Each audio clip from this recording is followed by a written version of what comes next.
Rose McGowan, happy International Women's Day, first of all. Thank you. And thanks for joining the ABC. Let me ask you, what does International Women's Day mean for you, for women, do you think? Why is it important? Well, I think, first of all, it's funny that we get one day. But it means that I think it's helpful for people to assess the value of women and the value of their humanity and what they contribute. Is it meaningful, though, do you think? Does it have a true meaning? Is it good for women, for girls around the world to be recognised on that particular day? Well, personally, I think it should be Women's Month, but what do I know? I think it is important, you know. It's important to stand up and be counted, and it's important to feel valued, and it's important for girls and women to know their worth. And if this one day helps us to know our worth a little bit more, then that's a good thing. Now, you've said that your movement is not MeToo, and of course, across the world, everyone knows MeToo. Just explain what's the difference between MeToo and how you see it, which is Brave, the title of your book. Yes, I was on book tour for the hardcover edition when MeToo kicked off, and it was after the big articles in the New York Times and the New Yorker came out, and all of a sudden the hashtag started gaining all this popularity, so the media kind of ran with it, and every time I was doing an interview for my book, all they asked me about was MeToo, which I thought, who else is going to push this ahead? I'll do it. I didn't really want to. It was just kind of, because my book is about, it's not as binary. It's about a range of topics. It compares the cult I grew up in to the cult of Hollywood, how it affects your mind in ways you're not aware of. And it's really, my movement is about getting people to be brave in their own skin and their own life, not just about sexual harassment, but about everything, and getting humans to stand up and know their worth. It's really important. Do you think the Me Too movement has changed Hollywood? I think it's changed the world. I think it's caused, you know, more than anything, because it kept being called a movement, which makes it sound to me like there's all these women with pitchforks in the street running after men, and I think that was kind of a media-created hysteria. But what it is people going, oh, wait, I don't have to live like this, you know? But I've seen a huge change. It's really just like somebody pressed a button on a cultural reset. We needed to wake up and see things with new and very adult eyes. And it was painful. It was really a triggering year for a whole lot of people around the world. But I think it's important for growth. You know, when you're little and you grew taller, your legs hurt, didn't they? But you got taller. Do you think anything was miscalculated with the Me Too movement? Do you think things should have been done differently? Anything that you kind of sense didn't quite work as they should have in terms of that sort of movement? Well, I still disagree with the term movement, because there's no head of Me Too. It was started simply as a hashtag, did this happen to you? Me too. So it's actually a communication tool more than anything.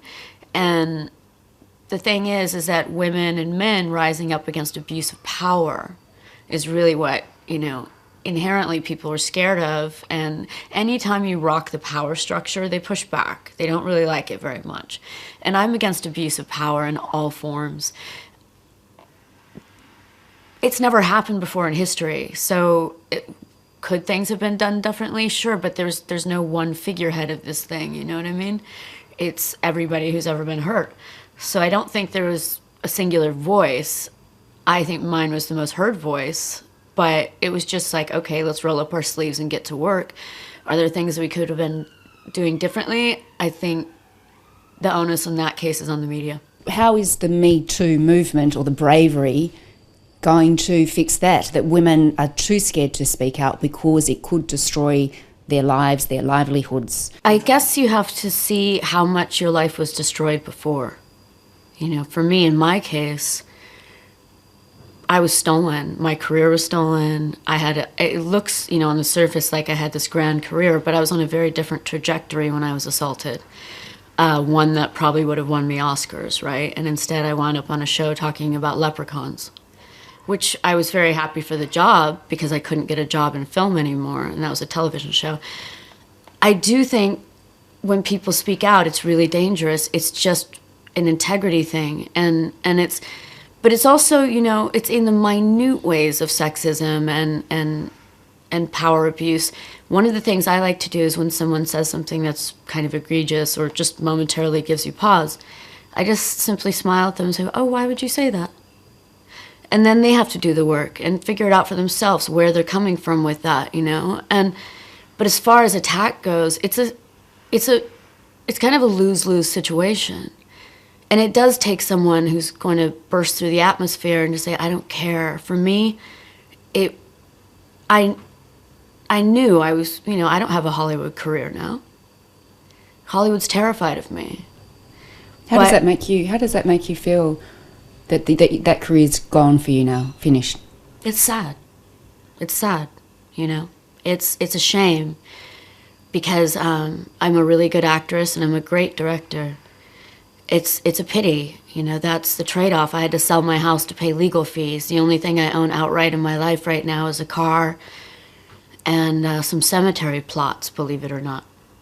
So I've given all of it, other than my life, which, you know, was in danger with the ex-Mossad people involved in my life, the spies. The story behind the story is intense and huge, and I'll tell it someday. But I've given up a lot, yeah. And a lot of people that speak out do. You have said that you don't know if you'll attend the court hearings for the Harvey Weinstein trial. Seeing his face, and I had to see it for so long, and then especially last year in a really brutal fashion everywhere you look, right? It's really hard, but if other brave women go to court and face their attackers, I suppose it's the least I could do. It's really, on a daily basis, I'm dreading that trial. You know, I'm dreading it, just in terms for all of us survivors of him. Because it's going to be hard, and it's going to be public, and it's going to be ugly. But I figure out there in the world, if there's a girl from a small town who goes to court and takes on her rapist, and she's brave enough to do it, then I suppose I could go too. Let me just ask you about Michael Jackson, of course, because he's been so heavily in the news. The allegations against him, I guess many people would be shattered to hear them. It's sad. It's terribly sad. He was the first poster I had on my wall, you know? And he was a brilliant talent and probably a very nice man. That's the thing, is that we like to put pedophiles in this boogeyman category, and they're not. They could be the most amazing human. They just have this very unfortunate ism that makes them prey on, in his case, young boys. The valuable thing about this story is that it teaches us that boys get hurt too.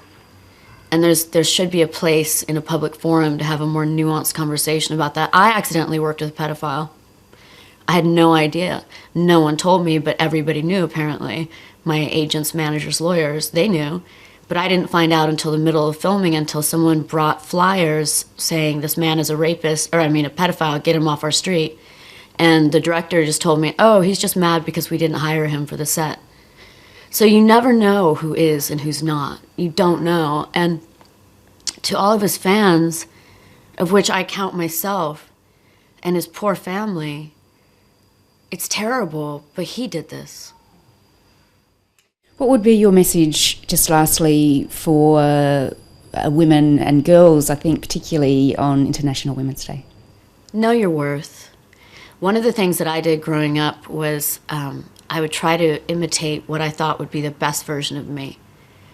And I think on International Women's Day, if we can start seeing ourselves as fully human, just like men can see themselves as human, then we really might be able to solve this. Thank you very much for joining us. Thank you.